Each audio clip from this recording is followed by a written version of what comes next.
আসসালামু আলাইকুম। Crown cement সকালের খবরে আমন্ত্রণ জানাচ্ছি নার্গিস মজিদ লিমা।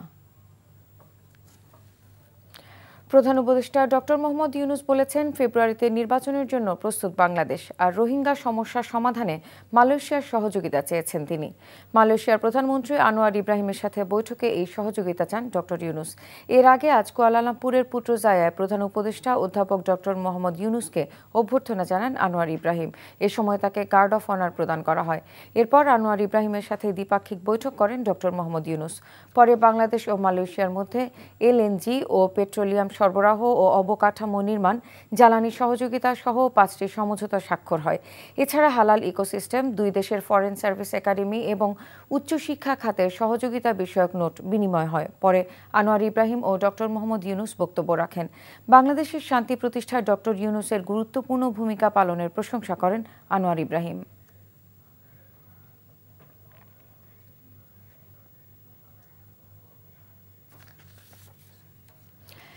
ঢাকা বিশ্ববিদ্যালয় কেন্দ্রীয় ছাত্র সংসদ নির্বাচন 2025-এর মনোনয়নপত্র আজ মঙ্গলবার সকাল 10টা থেকে সংগ্রহ করতে পারবেন প্রার্থীরা। বিশ্ববিদ্যালয়ের নবাব নওয়াব আলী চৌধুরী সিনেট ভবনের 3য় তলায় চিফ রিটার্নিং অফিসারের অফিস থেকে প্রার্থীকে সশরীরে এই মনোনয়নপত্র সংগ্রহ করতে হবে।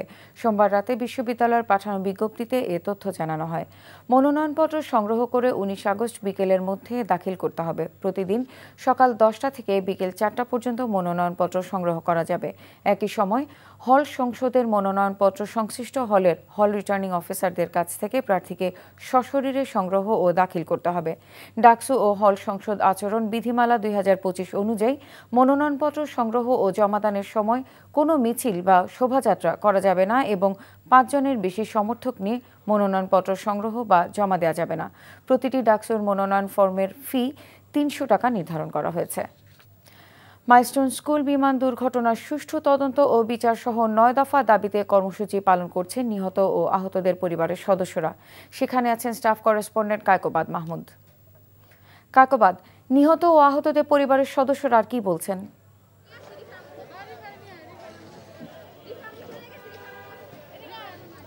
লিমা, সকাল 7টার সময় কিন্তু আজকের যে কর্মসূচি অর্থাৎ মানববন্ধন কর্মসূচি সেটি কিন্তু তারা এখানে শুরু করেছিলেন, আর কিছুক্ষণ আগেই কিন্তু তাদের এই কর্মসূচি তারা আজকের মতো সমাপ্ত করেছেন। আর এই কর্মসূচি থেকে তারা কিন্তু মোটা দাগে কিন্তু তারা 8টি দাবির কথা জানিয়েছেন। গত 21 জুলাই যে দুর্ঘটনাটি ঘটেছে তার প্রেক্ষাপটে কিন্তু তারা বলছেন যে সুষ্ঠু তদন্ত ও বিচার তাদের প্রথম দাবি, যেটা তারা বলছেন তাদের সন্তানকে ফিরে পাবেন না, কিন্তু এই ঘটনার যাতে বিচারটা হয় এই জিনিসটা কিন্তু তারা নিশ্চিত করতে বলছেন।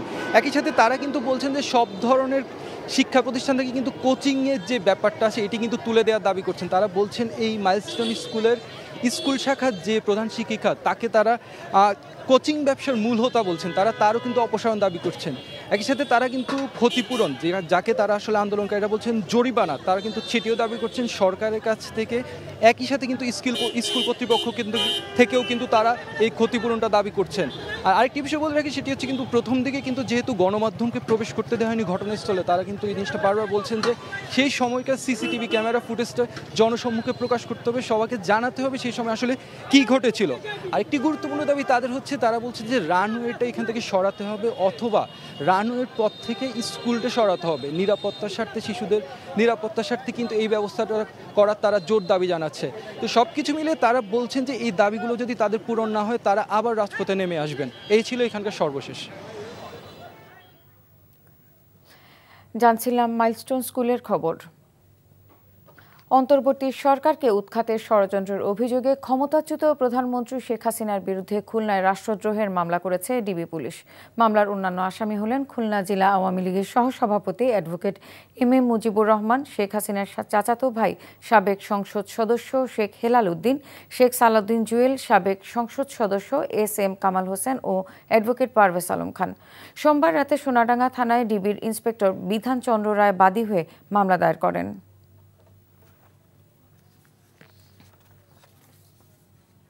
এশিয়া কাপের প্রস্তুতির জন্য দ্বিতীয় দিনের মতো ফিটনেস ট্রেনিং চলছে বাংলাদেশ দলের। সেখানে আছেন স্টাফ করেসপন্ডেন্ট নিলয় মজুমদার। সরাসরি চলে যাচ্ছি তার কাছে। নিলয়, ক্রিকেটারদের ফিটনেস নিয়ে কোচ নাথাল কিলিক কি সন্তুষ্ট?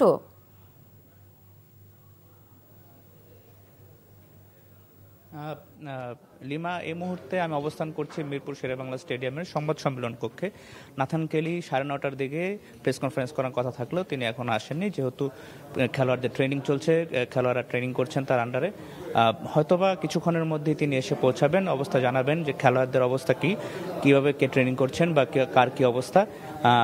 একদিন আগে জাতীয় স্টেডিয়ামে একটি ফিটনেস টেস্ট হয়েছিল, সেখানে খুব ভালোভাবে উতরে গিয়েছিলেন বাংলাদেশের কিছু কিছু প্লেয়ার, আবার কিছু কিছু খেলোয়াড়দের পারফরমেন্স সন্তোষজনক হয়নি। যদি বেসিক্যালি বলতে যাই তাহলে হচ্ছে সেদিন নাহিদ রানা খুব ভালো করেছিলেন, 1600 মিটারের দৌড়ে তিনি 5 মিনিট 31 সেকেন্ডে তিনি প্রথম হয়েছিলেন। তবে তাসকিন বা শরীফুল যারা আছেন তারা দৌড়ে উতরে যেতে পারেননি, বা ফিটনেস টেস্টে যতটুকু ভালো করার কথা ততটুকু ভালো করেননি।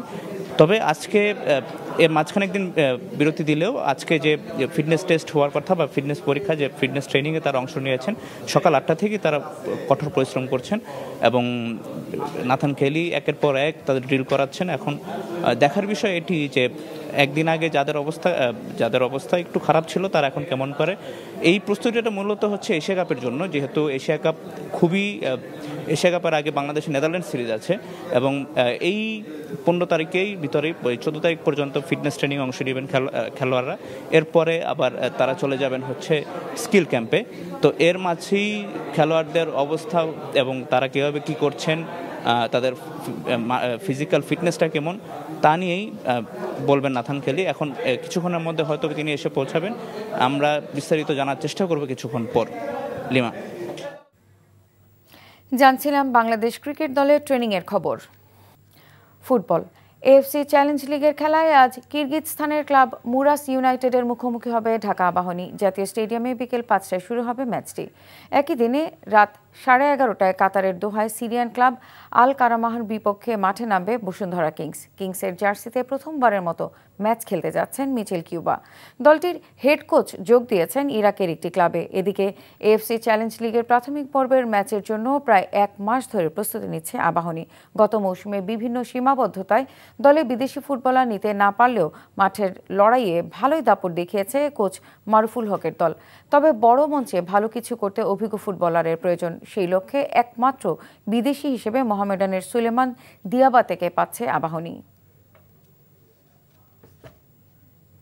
সকালের খবর এটুকুই। এই খবরের ভিডিও সহ আপডেট জানতে ভিজিট করুন এনটিভি অনলাইন www.ntvbd.com। এছাড়াও এনটিভির জনপ্রিয় সব অনুষ্ঠান ও খবরের আপডেট জানতে ভিজিট করুন আমাদের ইউটিউব ও ভেরিফাইড ফেসবুক পেজে।